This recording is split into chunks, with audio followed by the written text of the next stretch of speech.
नमस्कार, city news में आप सभी दर्शकों का स्वागत है। मैं हूं आपके साथ रिया राज। आज की प्रमुख खबरों की ओर आगे बढ़ने से पहले आइए एक नजर डालते हैं आज की सुर्खियों पे। हेडलाइन के प्रायोजक हैं आवासीय उज्जवल विद्यापीठ। बच्चों के भविष्य के लिए एक कदम हमारे साथ बढ़े। आयुष्मान कार्ड बनाने में जिला पहुंचा राज्य के दूसरे नंबर पर। 10 दिन में 7.5 लाख लोगों ने गोल्डन कार्ड बनवाया। रमजान का पाक महीना मंगलवार से हुआ शुरू। पहले दिन लोगों ने नमाज अदा कर रोजा रखा और शादी समारोह में वीडियोग्राफी करने आया वीडियोग्राफर दूल्हे की बहन को लेकर हुआ फरार। तो ये थी आज की सुर्खियां। अब खबरें विस्तार से। आयुष्मान भारत कार्ड बनाने में पूरे राज्य में मुजफ्फरपुर दूसरे स्थान पर। 10 दिनों में रिकॉर्ड 7.5 लाख कार्ड बनाए गए। आयुष्मान भारत योजना के गोल्डन कार्ड बनाने में मुजफ्फरपुर सूबे में नंबर 2 जिला बन गया है। 2 मार्च से शुरू हुए इस अभियान के तहत राशन कार्ड धारकों का आयुष्मान भारत गोल्डन कार्ड बनाने की प्रक्रिया मुजफ्फरपुर शहर में शुरू हुई है। सोमवार की शाम 6 बजे तक कुल 7.5 लाख लाभुकों का गोल्डन कार्ड बन गया है। नवनियुक्त civil surgeon doctor Ajay Kumar ने बताया कि जिले में लगातार पीडीएस डीलरों से मिल रहे सहयोग के कारण आयुष्मान भारत योजना के गोल्डन कार्ड बनाने में सफलता मिल रही है। इसी का नतीजा है कि सूबे में मुजफ्फरपुर नंबर 2 बन गया है। उन्होंने आने वाले दिनों में और तेजी से काम करने के साथ हम नंबर 1 बनेंगे। आयुष्मान भारत में जो कार्ड बन रहा है सर, उसमें क्या स्थिति है? जिले में आयुष्मान भारत के हम लोग की उपलब्धि बहुत अच्छी रही है और डीएम साहब और डीडी साहब के निर्देश पे और हम लोग जो अभी तक 7.5 लाख करीब कार्ड बना चुके हैं और इसके लिए प्रतिदिन हम लोग प्रयासरत हैं कि और इसकी उपलब्धि में इजाफा हो सके। पूरे बिहार में दूसरा स्थान? पूरे बिहार में अभी दूसरा स्थान हम लोग को है। कोशिश करेंगे कि प्रथम स्थान की ओर हम लोग अग्रसर हों। आज से शुरू हुआ रमजान का पाक महीना। नमाज पढ़ मुस्लिम समुदाय के लोगों ने रोजा रखा। रमजान का पवित्र महीना शुरू हो गया है। रमजान के पवित्र महीने में मुस्लिम समुदाय के लोग रोजा रखकर अल्लाह की इबादत करते हैं। सुबह की सहरी के समय रोजे की शुरुआत की जाती है और शाम को इफ्तार के समय रोजा खोल लिया जाता है। रमजान में शुद्धता का भी पूरा ध्यान रखा जाता है। इस्लाम का सबसे पवित्र महीना रमजान आज यानी 12 मार्च से शुरू हो गया है। इस्लामी कैलेंडर के 9वें महीने को रमजान का महीना कहा जाता है। इस महीने की शुरुआत चांद दिखने के बाद होती है। रमजान के दौरान मुस्लिम लोग रोजा रखकर अल्लाह की इबादत करते हैं। रमजान का महीना खत्म होने के बाद ईद का त्यौहार पूरे विश्व में धूमधाम से मनाया जाता है। रमजान में मुस्लिम लोग रोजा रखने के लिए सुबह सूर्योदय से पहले ही सहरी खा लेते हैं, जिसके बाद पूरे दिन भूखे प्यासे रहकर खुदा का नाम जपते हैं। शाम को इफ्तार के समय रोजा खोल लिया जाता है। इस्लामिक जानकारी के अनुसार रोजा रखना इस्लाम के 5 मूलभूत सिद्धांतों में से एक है। सभी मुसलमानों को यह 5 सिद्धांतों का पालन करना काफी जरूरी है। इन 5 सिद्धांतों में नमाज, दान, आस्था, हज और रोजा शामिल है। माह रमजान की अहमियत को उजागर करते हुए ये कहना चाहेंगे कि अल्लाह रब्बुल इज्जत ने कुरान में फरमाया कि ऐ ईमान वालो, तुम पर रोजा फर्ज किया गया जैसे कि तुमसे पहले वालों पर रोजा फर्ज किया गया। किस लिए रोजा फर्ज किया गया? ताकि तुम परहेजगार बन जाओ। लअल्लकुम तत्तकून, ताकि तुम परहेजगार बन जाओ। रोजा इसलिए अहले ईमान पर फर्ज किया गया है ताकि रोजे की बहुत सारी खूबियां हैं और अगर इन खूबियों को जाहिर कर दिया जाए तो रोजा दरअसल सिर्फ एक इबादत ही नहीं है जो हम देखते हैं, बल्कि रोजा एक दूसरे की हमदर्दी बांटने का भी नाम है। रोजा गमखारी का भी महीना है। कई वर्षों से चली आ रही खींचातानी के बाद केंद्र सरकार ने नागरिकता संशोधन अधिनियम को पूरे देश में लागू किया है। कई वर्षों से चली आ रही खींचातान के बाद केंद्र सरकार ने सोमवार को नागरिकता संशोधन अधिनियम CAA 2019 को अधिसूचित कर दिया है। इसके साथ ही यह कानून पूरे देश में लागू हो गया है। इस फैसले से पाकिस्तान, बांग्लादेश, अफगानिस्तान से बिना दस्तावेज आने वाले गैर मुस्लिम अल्पसंख्यक शरणार्थियों, हिंदू, सिख, जैन, बौद्ध, पारसी और ईसाई को नागरिकता देने की राह खुल गई है। हालांकि 31 दिसंबर 2014 तक जो लोग भारत आ गए थे, केवल उन्हीं को नागरिकता दी जाएगी। इस पूरे मामले को लेकर मुजफ्फरपुर बिहार के भाजपा नेता डॉक्टर साकेत शुभम ने इस फैसले का स्वागत करते हुए अमित शाह और प्रधानमंत्री नरेंद्र मोदी का धन्यवाद देते हुए बताया कि ये फैसला देश हित में एक बहुत ही अच्छा प्रयास है। हमारे संवाददाता विकास गोस्वामी ने जब सवाल किया कि मुस्लिम समुदाय के लोगों को इस कानून में शामिल क्यों नहीं किया गया, तो भाजपा नेता साकेत शुभम ने बताया कि केंद्र सरकार नागरिकता संशोधन कानून CAA के जरिए बांग्लादेश, पाकिस्तान और अफगानिस्तान के प्रभावित अल्पसंख्यक समुदायों को राहत देना चाहती है। मुस्लिम समुदाय इन देशों में अल्पसंख्यक नहीं बल्कि बहुसंख्यक है। यही कारण है कि CAA में शामिल नहीं किया गया है। आप सभी दर्शकों को बताते चले कि इस फैसले के बाद बिहार में भी अलर्ट जारी कर दिया गया है। पुलिस मुख्यालय ने सभी SP और SSP को कई तरह के विशेष निर्देश दिए हैं। देखिए, CAA कानून नागरिकता मिलने की बात नहीं है। ये कानून बनाया गया है जिससे जो हमारे हिंदुस्तान के जो वासी हैं, जो किसी भी समय भारत छोड़ करके पाकिस्तान, बांग्लादेश या आसपास से किसी देश में चले गए हैं, उनको लाने की व्यवस्था की गई है। इसमें सिर्फ हिंदू की ही व्यवस्था नहीं है, इसमें सिख भी हैं, ईसाई भी हैं, पारसी भी हैं, बौद्ध धर्म के भी लोग हैं। सामंजस्य बैठाया गया है। दूसरा, आप ये कहेंगे कि इसमें मुस्लिम क्यों नहीं है, तो मुस्लिम के लिए भारत का बंटवारा होने से पहले मुस्लिमों के लिए एक देश का निर्माण किया गया था जिसका नाम पाकिस्तान में है। जिस मुस्लिम को भी बाहरी देश में कहीं समस्या है वो पाकिस्तान चले जाए, पाकिस्तान में अपना नागरिकता ले, पाकिस्तान में रहे। भारत में जो रह रहे हैं, अगर कोई दिक्कत नहीं तो भारत में रहे। तो ये जो सरकार का कानून बना है, जो हमारे देश के वासी हैं, वो हिंदू हैं, सिख हैं, पारसी हैं, ईसाई हैं, वो अगर कहीं बाहर रह रहे हैं, उनको समस्या आ रही है, वहां से भागना पड़ रहा है, तो बिना किसी प्रमाण पत्र का आप हमारे देश में आए। आप ऑनलाइन सिस्टम है, आप अप्लाई करें।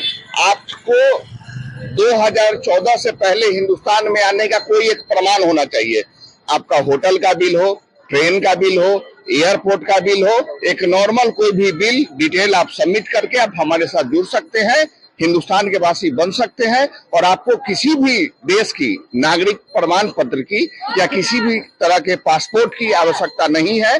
आप हिंदुस्तान में बिना रोक टोक आप रह सकते हैं, आपको इसकी मान्यता मिलेगी और आपको हिंदुस्तान की नागरिकता का प्रमाण पत्र दिया जाएगा। टोटल ऑनलाइन व्यवस्था है, कोई भागा दौड़ी नहीं, कोई परेशानी नहीं। ऐसा क्यों फिर इस कानून के लागू होने के बाद कई शहरों में सिक्योरिटी बढ़ा दी गई है, पुलिस बल की तैनाती की गई? देखिए, क्या है कि जो हमारा सामने जो समाज है, जिसके नाम पे पाकिस्तान का बंटवारा हुआ, वो समाज बहुत ही शांतिपूर्वक समाज से आते हैं। वो लोग कोई आतंकवादी उन लोग के समाज में नहीं होता है। वो लोग हमेशा धर्म और सद्भाव की बात करते हैं।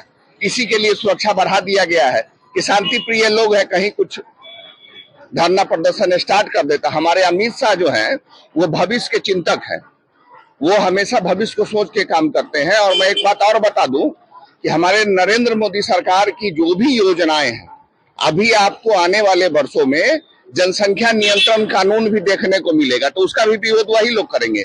जनसंख्या अगर नियंत्रित होगा, हर आदमी को हम दो हमारे दो की सिस्टम से अगर चलेगा, तो देश का जो संसाधन है वो संसाधन सही मात्रा में यूज हो पाएगा। सरकार की जो योजनाएं हैं उसका सही तरीके से यूज हो पाएगा। क्या होता है कि जिसको एगो बाल बच्चा है उसको वो सुविधा नहीं है, कि वो 10 को बाल बच्चा है 10 को सुविधा है। तो क्या है कि सुविधाओं के अनुरूप जनसंख्या नियंत्रण कानून आपको अगला कदम है।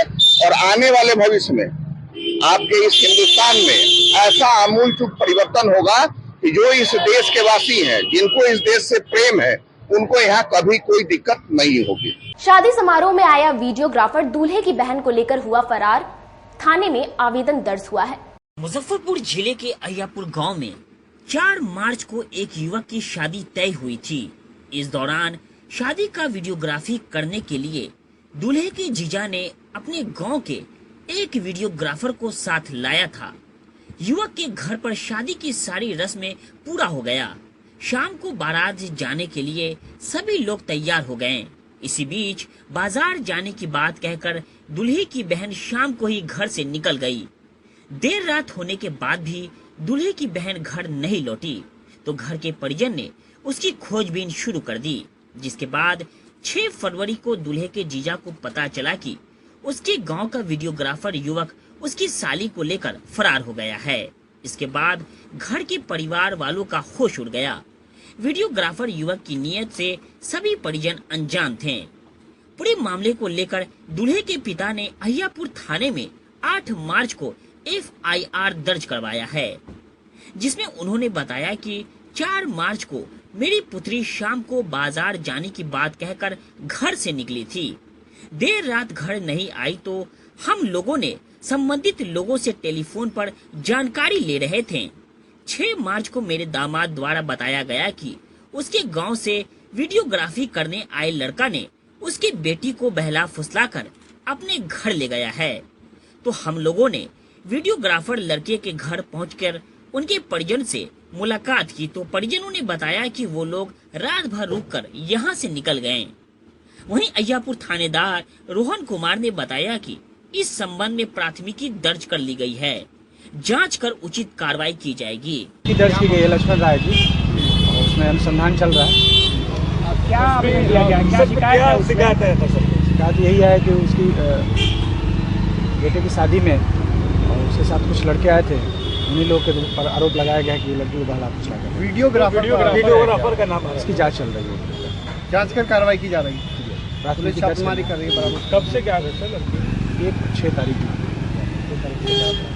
बदलते मौसम की वजह से जिले के सदर अस्पताल में मरीजों की संख्या बढ़ी। मुजफ्फरपुर में मौसम के बदलाव को लेकर ज्यादातर लोग प्रभावित हो रहे हैं, जिसको लेकर सदर अस्पताल की OPD में भारी संख्या में मरीजों की भीड़ देखी गई है।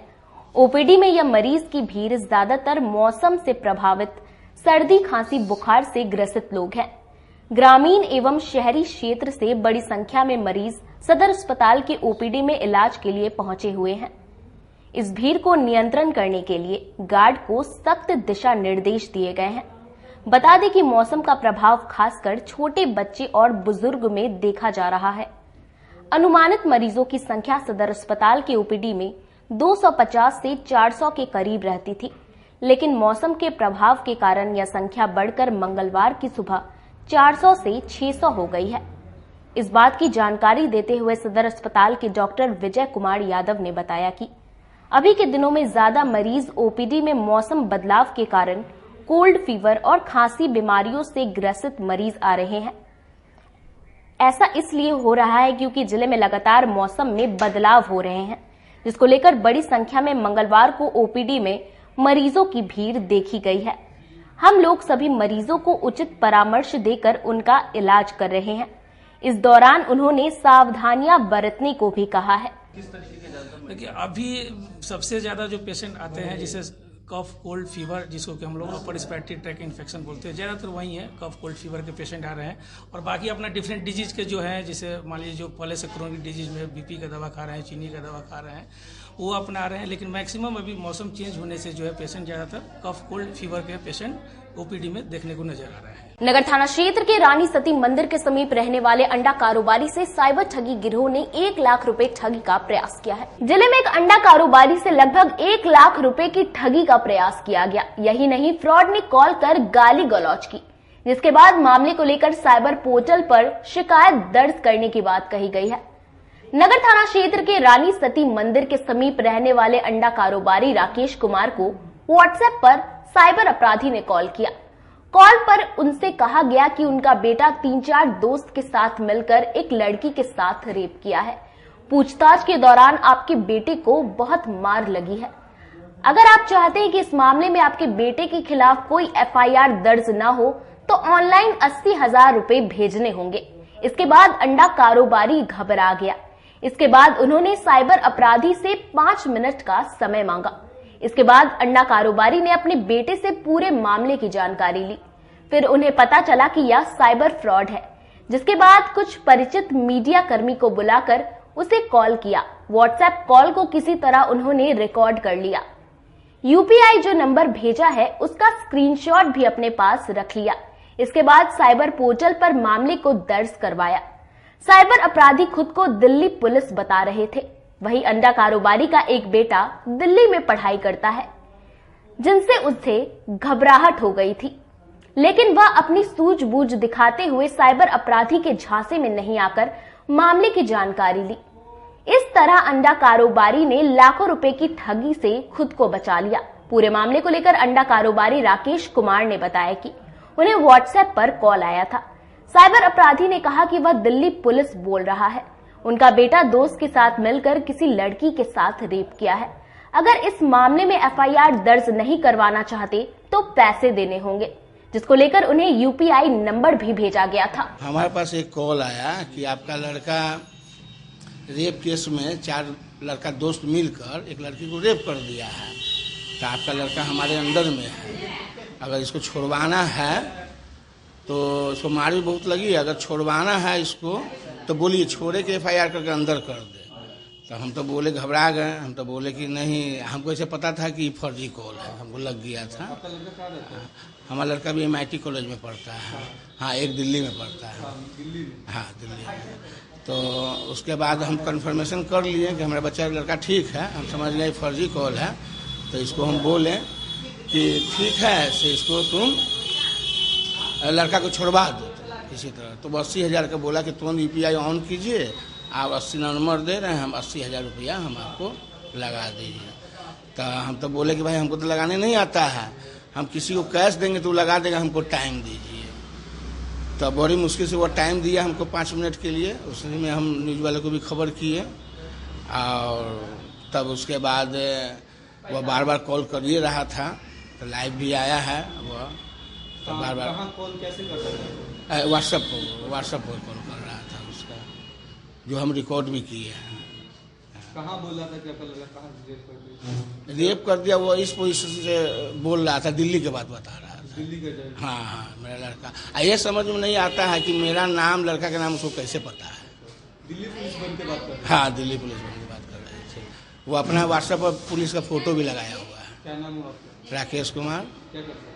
बिजनेस है, अंडे का व्यापार है। सिकंदरपुर रोड मुजफ्फरपुर। सिकंदरपुर रोड मुजफ्फरपुर। थाना नगर थाना। यहाँ समय हो चला एक छोटे से ब्रेक का। बने रहिए हमारे साथ, देखते रहिए सिटी न्यूज मुजफ्फरपुर। उत्तर बिहार का पहला नीलकमल एक्सक्लूसिव शोरूम खुल गया है आपके अपने शहर में। नीलकमल इंडिया की फेवरेट फर्नीचर ब्रांड है।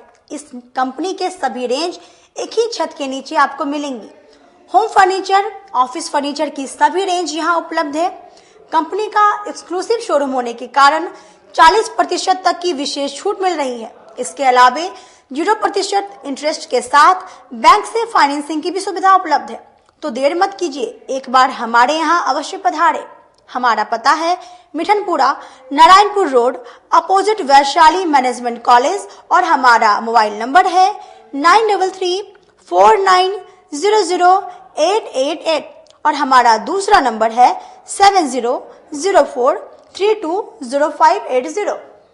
एसोसिएट नीलकमल का फर्नीचर शोरूम नारायणपुर से हट करके मिठनपुरा चौक के समीप क्लब रोड में हम लोगों ने अभी स्थापित किया है, जहां आपको होम फर्नीचर के, ऑफिस फर्नीचर के विस्तृत रेंज देखने को भव्य रूप से मिलेंगे। और हमारे पास मैट्रेस की भी एक बहुत अच्छी रेंज उपलब्ध है। और साथ ही साथ हमारा लगन का भी काफी भारी डिस्काउंट ऑफर चल रहा है, जिसमें 40% तक की छूट दी जा रही है। और साथ में हमारे यहाँ फाइनेंस की भी सुविधा है, जिसमें आप बजाज से, HDFC से 0 डाउन पेमेंट पर भी सारी चीजें ले जा सकते हैं। तो आप लोगों से निवेदन है कि एक बार आकर के हमें सेवा का मौका। मुजफ्फरपुर जिले की शान बन चुकी बाबा लहठी अब लोगों की जरूरत बन चुकी है। अत्याधुनिक रेंज और भरोसे को समेटे हुए लोगों के लिए नई नई डिजाइनर लहठी बाजार में उतारते रहते हैं। ऐश्वर्या राय बच्चन, सचिन तेंदुलकर की पत्नी से लेकर न जाने कितने सारी नामी हस्तियां इस लहठी के दीवाने हो चुके हैं। लोगों के साथ ने ही बाबा लहठी की पहचान देश से लेकर विदेश तक बनाई है। ऐसा साथ बनाए रखने के लिए आप लोगों का तहे दिल से धन्यवाद।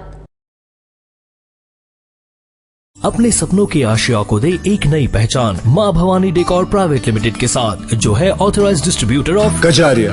देश की मिट्टी से बनी टाइल से देश को बनाते हैं। और जहाँ मिलती है सभी प्रकार के Indian and imported granite, marble, sanitary एवं कोटा स्टोन का अनोखा एवं आकर्षक संग्रह। माँ भवानी डेकोर प्राइवेट लिमिटेड मतलब a complete floor solutions. New 0 mile Dadar road Muzaffarpur. Call 9934753111। लगातार 10 वर्षों से विभिन्न परीक्षाओं में सर्वश्रेष्ठ परिणाम। हम हैं आवासीय उज्ज्वल विद्यापीठ मुजफ्फरपुर। इस स्कूल में सर्वश्रेष्ठ कोचिंग पैटर्न से बच्चों को पढ़ाया जाता है। प्ले से 10वीं तक की पढ़ाई स्वच्छ वातावरण में कराई जाती है। यहाँ आधुनिक छात्रावास की व्यवस्था है। उज्ज्वल विद्यापीठ का मुख्य उद्देश्य रामकृष्ण मिशन, नवोदय नेतरहाट, सैनिक स्कूल, सुबुलतल्ला गुरुकुल, सिंधिया कन्या विद्यालय जैसे अनेक भारतवर्ष के प्रतिष्ठित विद्यालयों में कुशल प्रशिक्षित अनुभवी एवं शहर के सर्वश्रेष्ठ शिक्षकों द्वारा तैयारी कराई जाती है। 1.5 एकड़ में फैला इस स्कूल का वातावरण काफी शांत है। Free computer classes, science lab और स्मार्ट क्लासेस है। साथ ही इंडोर और आउटडोर गेम की भी व्यवस्था है। तो अपने बच्चों के लक्ष्य के सपनों को पूरा कराना चाहते हैं तो आज ही आवासीय उज्ज्वल विद्यापीठ में अपने बच्चों का नामांकन करवाएं। हमारा पता है पोखरिया पीठ अतरदा मुजफ्फरपुर और हमारा कॉन्टेक्ट नंबर है 9708351851 और हमारा दूसरा नंबर है 8797122397 या फिर आप हमें कांटेक्ट कर सकते हैं 8409996658 पर। ब्रेक के बाद आप तमाम दर्शकों का एक बार फिर से स्वागत है। चलिए रुक करते हैं आगे की खबरों की ओर। अखिल भारतीय विद्यार्थी परिषद के कार्यकर्ताओं ने एसएफआई के गुंडों के खिलाफ आक्रोश मार्च निकाला। अखिल भारतीय विद्यार्थी परिषद मुजफ्फरपुर इकाई के कार्यकर्ताओं ने एसएफआई के गुंडों के खिलाफ लंगट सिंह कॉलेज से बिहार विश्वविद्यालय तक मंगलवार को आक्रोश मार्च निकाला। अभाविप के छात्र नेताओं ने कहा कि अभाविप शैक्षिक परिसरों में छात्रों के मध्य आनंदमय छात्र जीवन अभियान के साथ छात्रों के बीच तनाव मुक्त शैक्षिक वातावरण बनाने पर कार्य कर रहा है। वहीं एसएफआई जैसे वामपंथी संगठन छात्रों को मानसिक और शारीरिक रूप से प्रताड़ित कर रहे हैं और उनकी हत्या तक कर दे रहे हैं। अभाविप का ये आक्रोश मार्च शिक्षण संस्थानों में छात्रों की सुरक्षा और भयमुक्त वातावरण बनाने के लिए एवं एसएफआई द्वारा छात्रों पर प्रताड़ना एवं अत्याचार जैसे कारनामों के विरोध में एवं ऐसे दहशतगर्दियों पर बैन लगाने हेतु सरकार से मांग करते हैं एवं सरकार से इस मामले की उच्च स्तरीय जांच करवाने और दोषियों को सख्त सजा देने की मांग की। मुजफ्फरपुर विभाग संयोजक दीपांकर गिरी ने कहा, एसएफआई द्वारा छात्रों पर लगातार किए जा रहे हमले निंदनीय हैं। ये संगठन छात्रों के बीच भय, विषाद, हिंसा और भेदभाव फैलाने का काम कर रही है। हम सरकार से मांग करते हैं कि एसएफआई के खिलाफ कड़ी कार्रवाई की जाए।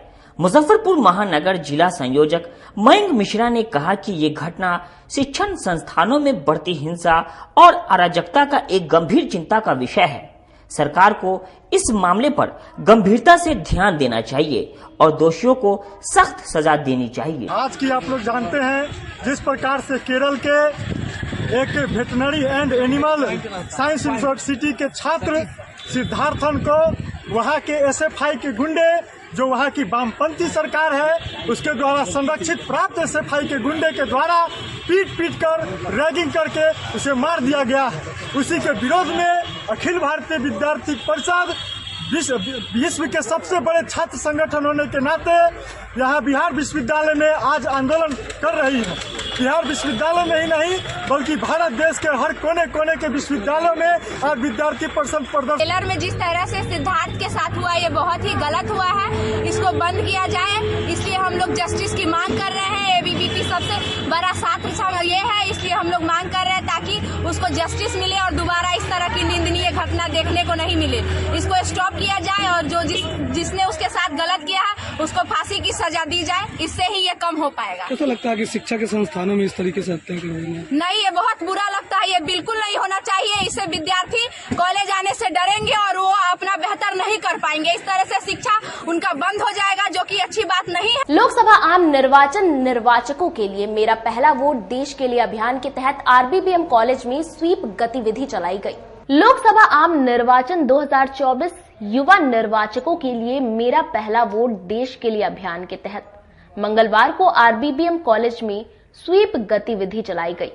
इस कार्यक्रम के तहत युवा विशेषकर महिला मतदाताओं को निर्वाचन सूची में जोड़ने और मतदान के लिए प्रेरित किया गया। नगर आयुक्त नवीन कुमार ने बताया कि निर्वाचन से संबंधित सभी तरह की जानकारियां वोटरों को दी गई हैं। उन्होंने बताया कि वोटिंग का परसेंटेज और राज्यों की अपेक्षा बिहार में ज्यादा बढ़िया हो, इसके लिए यह प्रयास किया जा रहा है। आज का जो प्रोग्राम है कॉलेज में, वो हमने जो नए वोटर्स हैं, नए मतदाता जो हैं, उनको जोड़ने के लिए यहाँ पे किया गया है। उनको निर्वाचन से संबंधित सारी जानकारी, उनका नाम वोटर लिस्ट में जोड़ना और मतदान के लिए उनको प्रोत्साहित करने के लिए किया गया है। और इसमें जो भारत सरकार की तरफ से, निर्वाचन विभाग की तरफ से जो मेरा पहला वोट देश के नाम अभियान है, उनके बारे में उनको जानकारी दी गई है। निर्वाचन के जो विभिन्न पहलू हैं उनके बारे में भी जो सारे स्टूडेंट्स हैं यहाँ पे उनको अवगत कराया गया है। और हम लोगों को उम्मीद है कि इस बार हम लोगों का वोटिंग परसेंटेज जो है वो बाकी जो राज्य में पार्लियामेंट्री कॉन्स्टिट्यूएंसीज हैं उनसे भी ज़्यादा हो। आने वाली लोकसभा तक और इनके उत्साह को बरकरार रखने के लिए ज़्यादा से ज़्यादा वोटिंग हो, क्या कुछ होने वाला है? जितने यहाँ पे जो नए वोटर्स हैं जो कॉलेज में हैं और जो बाकी भी मतदाता हैं, उनके लिए लगातार सारी कॉलेजों का शेड्यूल बना के हम लोग जो है लगातार अवेयरनेस प्रोग्राम कर रहे हैं, जिसमें निर्वाचन जो जिला निर्वाचन है उनकी तरफ से और हम लोगों की तरफ से भी जो है भागीदारी सुनिश्चित की जा रही है। कॉलेज का भी इसमें हम लोगों को काफ़ी अच्छा सहयोग मिल रहा है और जो स्टूडेंट्स हैं वो भी बढ़ चढ़ कर भाग ले रहे हैं। और जब उनको जागरूक होंगे, उनका नाम जुड़ेगा, तो हम लोगों को उम्मीद है कि वो आगे बढ़ चढ़ के जो है मतदान में जो है हिस्सा लें। दिल्ली में नमाजियों के प्रति अपमान और हिंसा के खिलाफ भाकपा माले ने 2 दिवसीय राष्ट्रव्यापी परिवाद दिवस मनाया। दिल्ली में नमाजियों के प्रति अपमान और हिंसा के खिलाफ भाकपा माले ने 2 दिवसीय राष्ट्रव्यापी परिवाद दिवस मनाया, जिसका समापन मंगलवार को किया गया। इसके तहत एक प्रतिवाद रैली निकाली गई, जो शहर के विभिन्न मार्गों से होते हुए वापस कार्यालय आकर समाप्त हुई। मौके पर भाकपा माले जिला कमेटी सदस्य जितेंद्र यादव ने कहा कि दिल्ली के इंद्र लोक चौराहे पर जिस तरह पुलिस ने नमाजियों के साथ अपमानित और हिंसा पूर्वक कार्य किया है, वो सुरक्षा वालों का पुलिस कर्मियों का सांप्रदायिकरण करने का एक नमूना है। उसकी भाकपा माले कड़ी निंदा करती है। चौराहे पर आप लोगों ने देखा है कि नमाजियों के साथ जिस तरह का पुलिस ने व्यवहार किया है, ये सुरक्षा बलों का, पुलिसकर्मी का सांप्रदायिकरण करने का एक नमूना है। तो इसके खिलाफ हम लोग 11 और 12 2 दिवसीय राष्ट्रव्यापी प्रतिवाद दिवस हम लोगों ने मनाया है। और आज प्रतिवाद दिवस का अंतिम दिन हम लोग मार्च कर रहे हैं और हम लोग सुरक्षा कर्मियों का जो सांप्रदायिकरण करने का जो भाजपा की चाल है, इस कोशिश को हम विरोध करते हैं। और नफरत की जो राजनीति है मोदी जी का, इस नफरत की राजनीति के खिलाफ ये मोहब्बत की राजनीति की बात हम लोग करते हैं कि इस देश में नफरत की राजनीति नहीं चलेगा। गंगा जमुना तहजीब को जो ध्वस्त करने का प्रयास करेगा, तोड़ने का प्रयास करेगा, उस सरकार को आने वाले चुनाव में सबक सिखाएंगे। पुलिस के द्वारा इस तरीके से कार्य किया गया, अब पुलिस को जो सांप्रदायिकरण किया जा रहा है, पुलिस को, सुरक्षा कर्मी को ये सांप्रदायिकरण किया जा रहा है। और इस सांप्रदायिकरण अगर पुलिस का हो गया, सुरक्षा कर्मियों का हो गया, तो देश का तो बंटाधार हो जाएगा। जिनकी जिम्मेवारी है सबको सुरक्षा प्रदान करने का, अगर वही सांप्रदायिक हो गया, वही सांप्रदायिक नजरिए से चीजों को देखने लगेगा, तो बड़ा मुश्किल हो जाएगा। हमारा खबरों का सिलसिला यहीं होता है समाप्त। अब मुझे और मेरी पूरी न्यूज टीम को दीजिए इजाजत। कल फिर मिलेंगे आपसे शहर की तमाम खबरों के साथ। नमस्कार।